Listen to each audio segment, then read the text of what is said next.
ఇప్పుడు నేనేం చేయాలి సార్? ఈరోజు నువ్వు నాకు సువార్త చెప్పాలి, నేను వినాలి.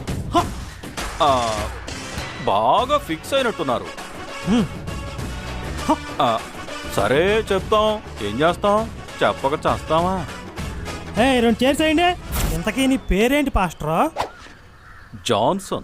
ఓ, మీ నాన్న పేరు జానా? కాదు, రామదాసు. ఛీ! రామదాసు సన్న జాన్సన్ అయ్యాడా?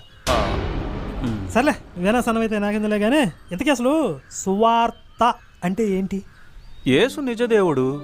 ఆయన నమ్ముకుంటే పాపాలు క్షమింపబడి రక్షింపబడతారు. నిత్య జీవం లభిస్తుంది. నిత్య జీవం అంటే ఏంటి? అది కూడా తెలీదా? పరలోకం. అంటే మీ మతంలోకి గనక మత మార్పిడైతే స్వర్గానికి వెళ్తారు, అవ్వకపోతే గనక నరకానికి వెళ్తారు, అంతేగా?